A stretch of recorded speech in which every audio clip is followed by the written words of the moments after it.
کل سے عرشیہ اداس تھی، نہ ٹھیک سے کھا رہی تھی نہ کسی سے بات کر رہی تھی، بس اپنے کمرے میں بند تھی۔ علیزے کو اپنے طور پر آریہ نے ڈھونڈنا چاہا تو زوار بھائی نے منع کر دیا اور اسے زیغم سے علیزے کے نکاح کے بارے میں بتا دیا، اور عرشیہ کو ابھی بتانے سے منع کیا تھا۔ آج جب زیغم کی کال آئی اور اس نے کہا کہ عرشیہ کو کل علیزے سے ملوانے کے لیے لے کر جائے، تو آریان رات کے کھانے کے بعد اسے یہ خوشخبری سنانے اور اس نے منانے کے لیے اس کے کمرے میں آیا۔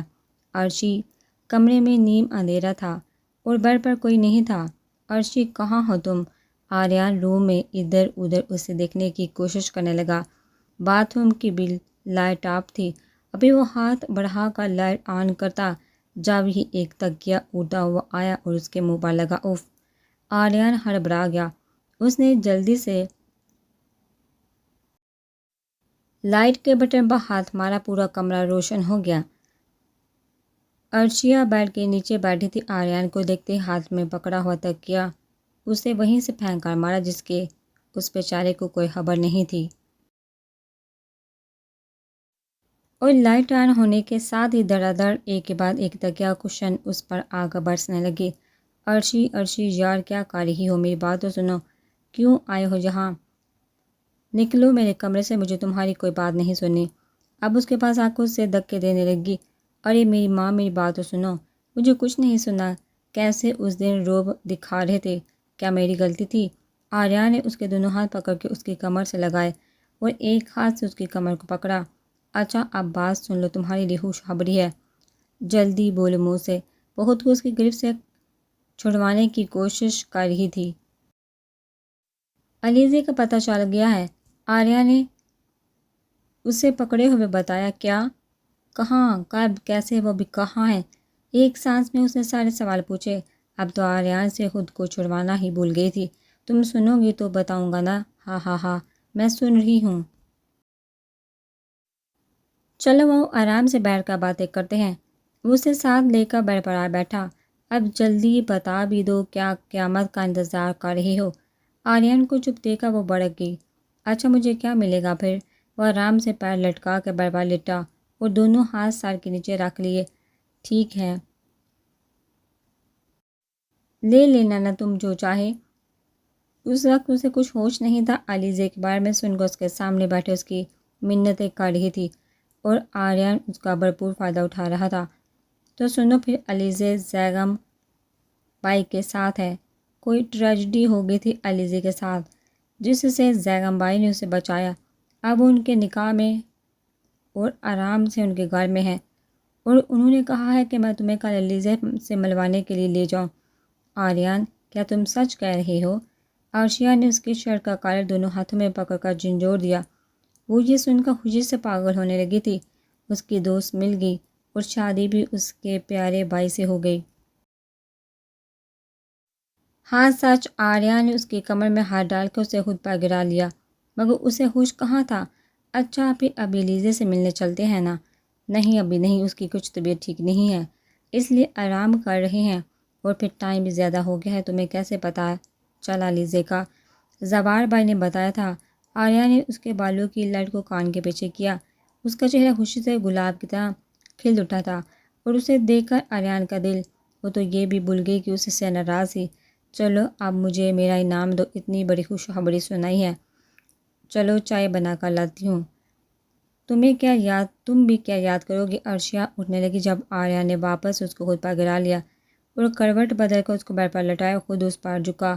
یہ سب ایک سیکنڈ میں ہوا۔ عرشیہ کی سانسیں تیز ہو گئی اور چہرہ شرم سے سرخ ہو گیا۔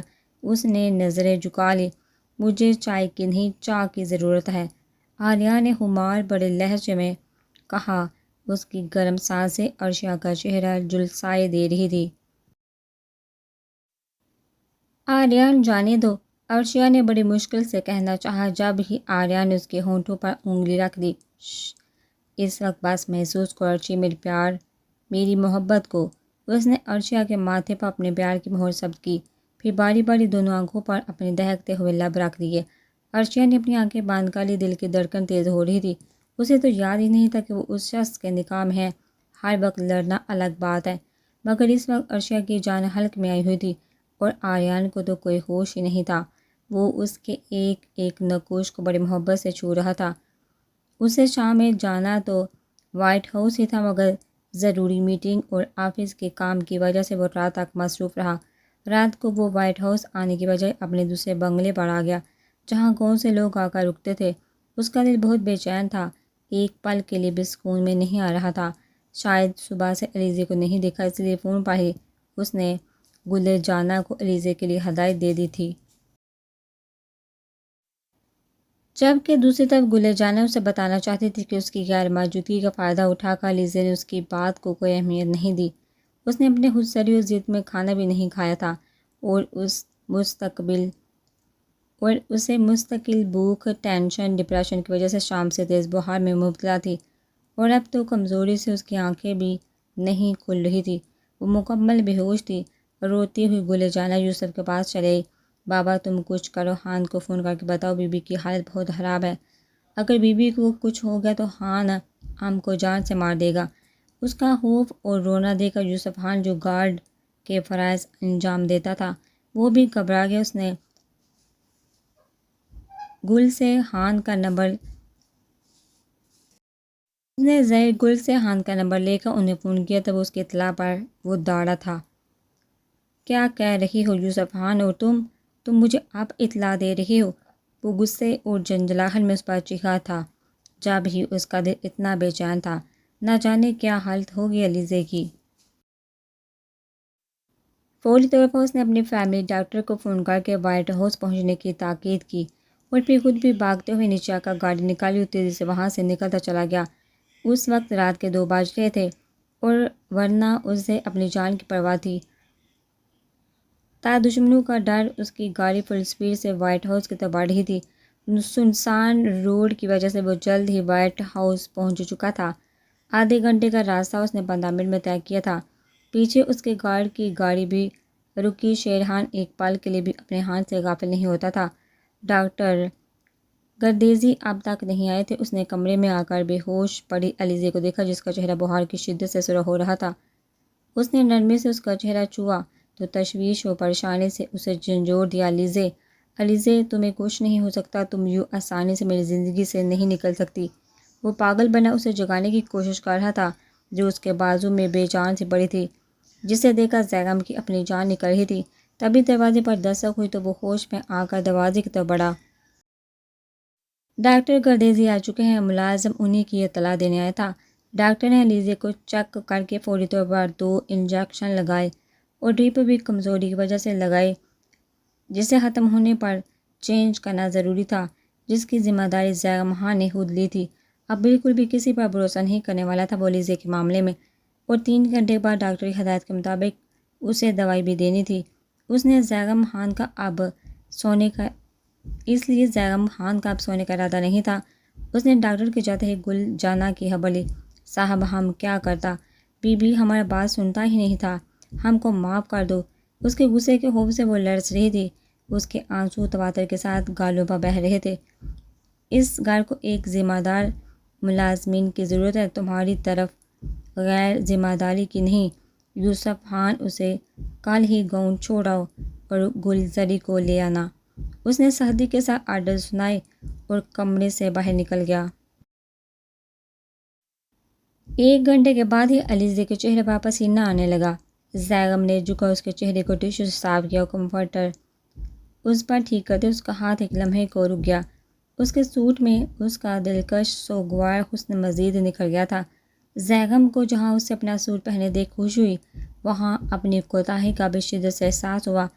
اسے تو یہ یاد ہی نہیں تھا کہ علیزے کو وائٹ ہاؤس آنے کے بعد اپنی ضرورت کی ہر چیز کی ضرورت ہے۔ زیغم نے کل ہی جا کر اس کام کو سر انجام دینے کا سوچا، اور پھر وہی اس کے پاس بیٹھ پر نیم دراز ہو کر اسے دیکھنے لگا، اور پھر اس کا ہاتھ نرمی سے اپنے مضبوط ہاتھوں میں تھامتے ہوئے سرگوشی کی کیفیت میں اس کے غافل وجود سے بولا، تمہیں میری خاطر جینا ہے، لوٹنا ہے زندگی کی طرف۔ میرا یقین کرو علیزے، میں تم سے سچی اور حقیقی محبت کرتا ہوں، کاش تمہیں اس بات کا اندازہ ہو سکتا۔ آزردگی کی کیفیت میں اس نے علیزے کے مہروتی ہاتھ کو ہونٹوں سے لگایا تھا۔ اس کے بعد جذبات کا ایک طوفان اٹھا تھا۔ زیغم بے قراری سے اس کے چہرے پر محبت کی بارش کرنے لگا، پھر اس کے گردن میں منہ چھپا لیا۔ کتنی دیر اس کی خوشبو کو خود میں اتارا تو پھر اسے ہوش آئے کہ علیزے کی ڈرپ ختم ہونے والی ہے، اور پھر ڈرپ کے ختم ہوتے ہی اس نے ٹائم کے مطابق اسے دوائی دی، اور پھر جب وہ تھکا اس کے برابر لیٹا تو صبح کے 6 بج رہے تھے۔ اس نے علیزے کو اپنے حصار میں لیا اور تمام لائٹیں آف کر کے سائڈ چھوٹے لیمپ روشن کیے، جس سے روم میں خوابناک اجالا پھیل گیا۔ جلدی ہی اس کی آنکھوں میں نیند اترنے لگی، پرسکون ہو کر اس کے سر پر تھوڑی رکھ سو گیا۔ اس کی آنکھ کھلی تو زیغم اس کے ہونٹوں پر گلاس لگا رہا تھا۔ اس نے 2 گھونٹ پی کر بند ہوتی آنکھوں سے اسے دیکھا، محسوس کرنا چاہا تھا، مگر کمزوری اور نکاہت کی وجہ سے اسے نیند آ گئی تھی۔ پھر اس نے خود کو کسی کی مضبوط گرفت میں محسوس کیا تھا۔ جب اس کی دوبارہ آنکھ کھلی تو روشنی ہو چکی تھی، رات جیسا اندھیرا نہیں تھا۔ اسے خود پر کسی بھاری وزن محسوس ہوا۔ اس نے تھوڑا سا اٹھ کر دائیں طرف دیکھا تو بے خبر سوئے زیغم کا ہاتھ اس کے اوپر تھا۔ وہ غصہ کرنا چاہتی تھی، مگر اس کی آنکھیں چند لمحے کے لیے سہد ہو گئی۔ مردانہ وجاہت کو مکمل شاہکار، نہ جانے کتنے دلوں کی دھڑکن تھا۔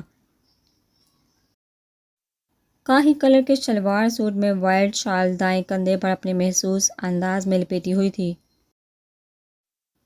علیزے کی فکر میں وہ چینج کرنا بھی بھول گیا تھا۔ زیغم کی خوبصورت گہری آنکھیں نہ جانے کون سا حسین خواب دیکھ رہی تھی، کھڑی مغرور ناک جس کے آگے وہ کسی کو بھی ہاتھ میں نہیں رکھتا تھا، مگر اس کے آگے نہ جانے کیوں ہار گیا تھا۔ اسے ایک لمحے کو حیرت ہوئی، ایسی کیا خوبی تھی اس میں جو وہ اس کے پیچھے یوں پاگل ہوا پھر رہا تھا۔ گھنی مونچھوں کے نیچے ہونٹ جو کثرت سے سگریٹ پینے کی وجہ سے لائٹ براؤن ہو گئے تھے، اس کے کھلے گریبان سے گولڈ کی چین جھانک رہی تھی۔ وہ تھک کر پھر لیٹ گئی۔ علیزے کی آنکھیں ایک بار پھر اس کے چہرے کی طرف اٹھی تھی۔ زیغم خان کے بال اس کے ماتھے پر بکھرے ہوئے تھے۔ نہ جانے کیوں اس کا دل چاہا وہ اسے یوں ہی سوتا ہوا دیکھتی رہے، مگر اس نے اپنے اندر کی آواز کو دبا ڈالا اور سختی کے ساتھ آنکھیں بند کر لی۔ میرا اس دنیا میں کوئی نہیں ہے، اور یہ سامنے بیٹھا شخص بھی محض سراب کے سوا کچھ نہیں ہے۔ اپنے آپ کو دھوکہ دیتے ہوئے نیند کی وادیوں میں اتر گئی، اور جب دوبارہ اس کی آنکھ کھلی تو زیغم شاور لے کر بالکل تیار تھا۔ وائٹ کلف لگے سوٹ میں اس کی وجاہت اور بڑھ گئی تھی۔ گڈ مارننگ، اب تمہیں بخار نہیں ہے؟ زیغم نے جھک کر اس کا ماتھا چیک کرتے ہوئے کہا تو وہ اٹھنے لگی، جس پر زیغم نے اپنے مضبوط ہاتھوں سے سہارا دے کر اسے بٹھانا چاہا تو اس کے سہارے اور چھونے کے احساس سے جلدی سے اٹھنے کی کوشش میں اٹھی تو کمزوری اور نکاہت کے باعث ایک لمحے کو اس کا سر چکرا گیا۔ اس کا زیغم کے شانے سے سر جا لگا۔ تم ٹھیک ہو نا؟ اس نے نرمی سے اس کا گال تھپتھپایا۔ علیزے کا چہرہ زرد ہو رہا تھا، آنکھوں کے گرد گہرے حلقے پڑ چکے تھے۔ محض چند دنوں میں اس کی ساری توانائی اور طاقت کو حالات نے نچوڑ ڈالا تھا۔ ہاں میں ٹھیک ہوں، وہ بمشکل لرزتی آواز میں بولی۔ اس کی جھجک محسوس کر کے زیغم نے زرگل کو انٹرکام پر بلایا، جو صبح ہی گاؤں سے آئی تھی۔ زرگل بی بی کو فریش ہونے میں مدد کرو اور پھر ناشتہ لے کر آؤ، آج یہ میرے ساتھ کرے گی۔ اس کے حکم پر علیزے کی نظر اس پر اٹھی، مگر وہ بے نیاز بنا کمرے سے باہر آ گیا۔ اس نے علیزے کی بہت ہٹ درمی برداشت کر لی تھی، اب اپنی کرنا چاہتا تھا۔ زرگل نے اسے سہارا دینا چاہا تو اس نے انکار کر دیا۔ ڈرپ کی وجہ سے اس کی کمزوری دور ہو گئی تھی۔ وہ آہستہ آہستہ چلتی واش روم میں گئی، پھر منہ ہاتھ دھو کر واپس آئی تو زرگل ناشتے کی ٹرالی سمیت اس کی منتظر تھی۔ وہ خاموشی سے آ کر صوفے پر بیٹھ گئی۔ زیغم کے آتے ہی زرگل کمرے سے باہر نکل گئی۔ علیزے کو یوں ہی ساہت بیٹھے دیکھا، اس نے جوس کا گلاس اس کے سامنے رکھا اور ٹوسٹ پر جیم لگانے لگا۔ میں یہ نہیں کھاؤں گی، اس لیے آپ پلیز زحمت مت کریں، اس نے رک کر سرد محل سے کہا۔ اگر اب بھی نہیں کھاؤ گی تو مر جاؤ گی۔ وہ چوری پٹا کر اس کے بےمانی ضد پر عاجز آ گیا تھا۔ مجھے زندہ رہ کر کرنا بھی کیا ہے؟ مجھ جیسے گند اور الزام لگے لوگوں کی جگہ قبر میں ہوتی ہے۔ اس کا مایوس لہجہ زیغم کو غمزدہ کر گیا۔ تم کوئی الزام یا گند نہیں ہو، تم پاکیزہ معصوم ہو، تو تمہاری سچائی اور پاکیزگی کا گواہ میں خود ہوں، تمہارا اپنا، اگر تم سمجھو تو۔ زیغم نے اس کا ہاتھ پکڑ کر بڑی محبت سے کہا، جو اپنے تھے انہوں نے میرا اعتبار نہیں کیا تو میں کس طرح تمہارا اعتبار کر لوں؟ میں نے تو زیادہ خواہش بھی نہیں کی تھی، ایک ذرا سی خواہش اور خواب تھا عزت سے جینے کا، وہ بھی چھین گیا مجھ سے۔ میں کس طرح تمہارا اعتبار کروں؟ مجھ سے تو مان محبت ہی چھین لی گئی۔ وہ دونوں ہاتھوں میں چہرہ چھپا کر پھوٹ پھوٹ کر رونے لگی۔ زیغم اداس اور بے بس نظر سے اسے دیکھنے لگا۔ اسے یوں لگ رہا تھا جیسے وہ اس لڑکی کے آگے ہار رہا ہو۔ وہ لمحہ با لمحہ اپنے سے دور ہوتے ہوئے محسوس ہو رہی تھی اور اس کے دور جانے سے اس کی شدت میں اضافہ روز بروز ہو رہا تھا۔ اسے کسی قیمت پر کھونا نہیں چاہتا تھا۔ اگر اسے کچھ ہوتا تو دوسری سانس اس کی بھی نہیں آتی۔ ایسی جنونی محبت ہو گئی تھی زیغم یارحان کولی سے تیمور علی سے۔ ایسے نہیں کولی سے، میں تمہیں اعتبار دوں گا جو ٹوٹ گیا ہے، ہر وہ چیز جو تمہاری خواہش تھی، صرف ایک بار میرا یقین کرو، اب پلیز ناشتہ کھا لو۔ وہ بے بس لہجے میں نرمی سے بولا، کیا کر سکتا تھا وہ بھی؟ مجھے نہیں کرنا ناشتہ، وہ آنسو پونچھتے ہوئے کسی ناراض بچے کی طرح ضد سے بولی اور اٹھ کھڑی ہوئی۔ تمہاری زندگی اتنی بے معنی نہیں جو تم لوگوں کے پیچھے یوں تمہیں چھوڑ گئے ہیں برباد کرا لو اور میں کھڑا بیوقوفوں کی طرح تماشا دیکھتا رہوں۔ تمہیں کسی کے لیے نہیں، صرف میرے لیے جینا ہے۔ اب ناشتہ کرتی ہو یا میں زبردستی تمہیں کھلاؤں؟ زیغم نے بڑے استحقاق بڑے انداز میں اسے بازو سے پکڑ کر اپنے قریب کرتے ہوئے کہا۔ وہ لمحہ بھر کو اس درجہ قربت پر ہراساں ہو گئی۔ اس کی گرم سانسیں علیزے کو اپنے چہرے پر محسوس ہو رہی تھی۔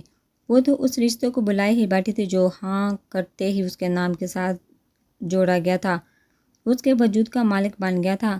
علیزے جیسے تڑپ کر اس کی گرفت سے نکلی تھی، لمحے بھر کو اس کی آنکھوں کے آگے اندھیرا سا چھا گیا، کمزوری کے باعث، مگر اس نے محسوس نہیں ہونے دیا اور کمزور لہجے میں صوفے پر اس سے تھوڑا دور ہو کر رخ موڑے ہی بولی، میں ناشتہ کر لوں گی، آپ جائیے یہاں سے۔ اس کی گریز کو محسوس کر کے زیغم جیسے زیر لب مسکرا دیا اور کمرے سے باہر نکل گیا تاکہ وہ آرام سے ناشتہ کرے۔ وہ بھی اسے کسی طرح کی کوئی ٹینشن نہیں دینا چاہتا تھا۔ ناشتہ تو وہ اپنے وقت پر کر ہی چکا تھا، اس کا تو بس کھلانا تھا۔ اب اس کے راضی ہونے پر وہ باہر آ گیا۔ اس کا ارادہ آفس کے کچھ کام نمٹانے کے بعد علیزے کے لیے شاپنگ کرنے کا تھا۔ اس نے گھڑی میں ٹائم دیکھا، دن کے 11:30 ہو رہے تھے۔ آفس کو 2-4 دن سے بالکل بھی ٹائم نہیں دے سکا تھا۔ وہ زرگل کو علیزے کے پاس بیٹھا خود پورچ میں کھڑی گاڑی کی طرف بڑھا تھا۔ دونوں دوست ایک دوسرے سے گلے لگ کر خوب روئی تھی۔ پھر عرشیہ نے ہی اس کی طبیعت کے خیال سے خود کو سنبھالا۔ علیزے تو اس حادثے کے بعد ٹوٹ گئی تھی، خود کو کمزور اور بے بس محسوس کر رہی تھی، بات پر رونا آ رہا تھا اسے۔ یہ سب ہوا کیسے؟ کیا ہوا تھا تمہارے ساتھ؟ تم زیغم بھائی کو کہاں ملی؟ عرشیہ کے پوچھنے پر اس نے سب اسے بتا دیا۔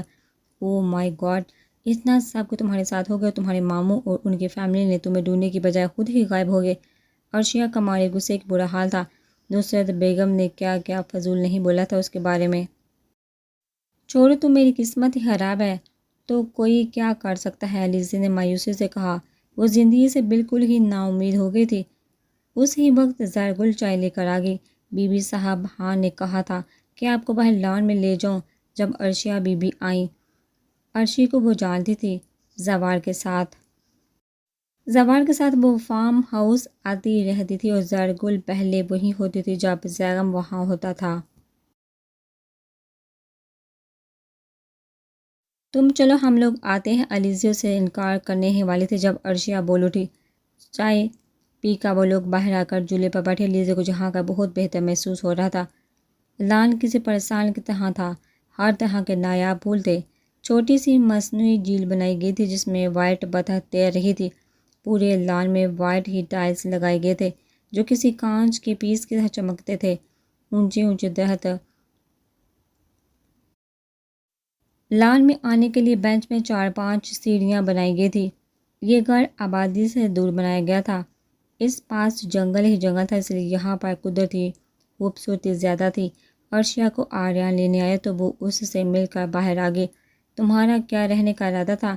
اس کے گاڑی میں آ کر بیٹھتے ہی آریان نے سلجھ کر پوچھا۔ 4 گھنٹے سے اسے 10 منٹ کہہ کر ٹال رہی تھی، اب وہ تنگ آ کر خود ہی لینے آ گیا تو بھی آدھے گھنٹے بعد باہر آئی، جس سے آریان کا غصے کا کرفیو بڑھ گیا تھا۔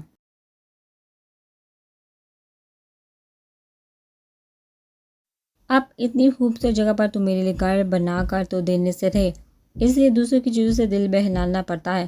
ہاں صحیح کہا تم نے، میں ٹھہرا غریب بندہ، اس لیے تم فکر مت کرو، قبر میں تمہاری اسی جگہ اور بہت خوبصورت بناؤں گا۔ اس نے عرشیہ کو تسلی دی، کیا کیا کہا تم نے کمینے انسان، میں تمہیں نہ جان سے مار دوں، قبر تمہارے لیے میں بنا دوں گی۔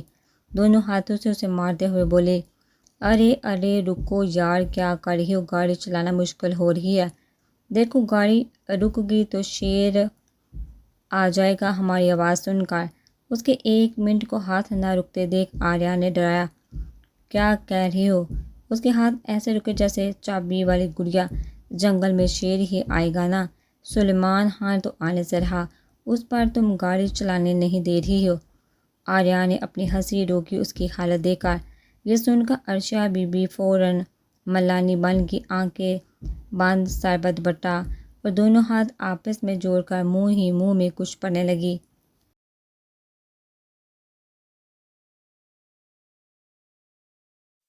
گھر کے گیٹ پر رکتے ہی عرشی نے آنکھوں کھولی، آریان بنا آواز ہنس رہا تھا، اب وہ دیکھ تو رہی نہیں تھی۔